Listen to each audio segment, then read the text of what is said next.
Assalamualaikum warahmatullahi wabarakatuh. Salam sejahtera untuk kita semua. Sebelum kami memulai video materi ini, izinkan kami perkenalkan diri terlebih dahulu. Saya sendiri Aulia Puspitasari, kemudian ada Siti Hafsoh, Nurmalasari, dan Lisma Lombah Toruan. Kami dari kelompok 5 akan membahas tentang struktur lapisan penyusun bumi. Bumi adalah planet yang ada di tata surya dan satu-satunya yang sempurna untuk hunian makhluk hidup. Selain karena terdapat air, bumi juga memiliki lapisan atmosfer yang melindungi kita dari paparan radiasi matahari, sehingga suhunya aman bagi makhluk hidup. Bumi yang kita tinggali ini terdiri dari berbagai macam lapisan. Pergerakan pada lapisan bumi terjadi dapat dirasakan pada contohnya ketika terjadi gempa bumi. Bumi pada dasarnya terdiri dari kerak bumi, mantel, inti luar, dan inti dalam. Lapisan kerak bumi adalah tempat tinggal bagi makhluk hidup.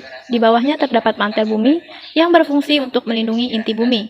Terakhir adalah inti bumi yang memiliki suhu sangat tinggi dan tersusun dari campuran logam. Berikut penjelasan lebih lanjut mengenai struktur lapisan bumi. Yang pertama yaitu kerak bumi. Kerak bumi merupakan lapisan terluar yang tipis dibandingkan lapisan lainnya. Terdapat dua macam lapisan kerak bumi, yaitu kerak benua di daratan dan kerak samudra di dasar laut.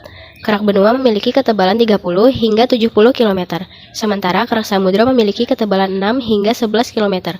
Pada kerak bumi terdapat proses endogen. Proses endogen adalah proses yang disebabkan oleh energi di dalam bumi yang menyebabkan permukaan bumi tidak rata.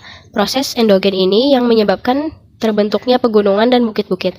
Proses endogen terbagi menjadi 3 macam, yaitu tektonisme, vulkanisme, dan gempa. Tektonisme terjadi akibat pergerakan antara lapisan bumi secara horizontal maupun vertikal. Pergerakan tersebut hanya menyebabkan retak dan patah.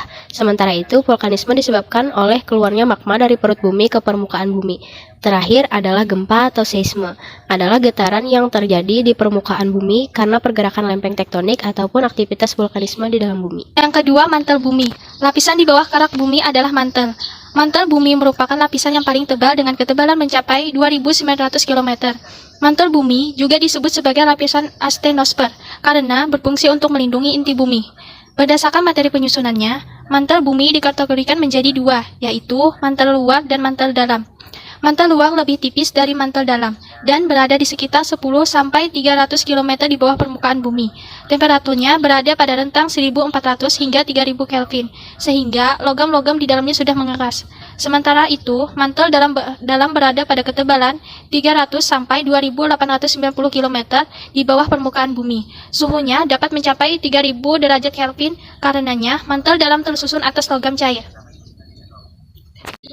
Lapisan terakhir yaitu inti bumi. Inti bumi merupakan lapisan yang paling dalam. Inti bumi dibagi menjadi 2, yaitu lapisan inti luar dan lapisan inti dalam. Lapisan inti luar terletak di kedalaman 2890 hingga 5150 km di bawah permukaan bumi. Suhu inti luar sekitar 4000 hingga 5000 derajat Kelvin. Sementara itu, lapisan ini dalam berada di pusat dan merupakan bagian terpanas dari planet bumi. Lapisan ini terdapat di kedalaman 5150 hingga 6770 km. Suhu yang dapat mencapai 5500 derajat Kelvin.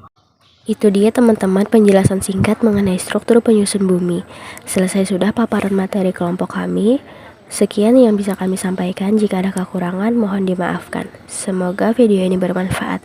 Jangan ingat lelahnya belajar, tapi ingatlah buah manis yang bisa dipetik kelak ketika sukses.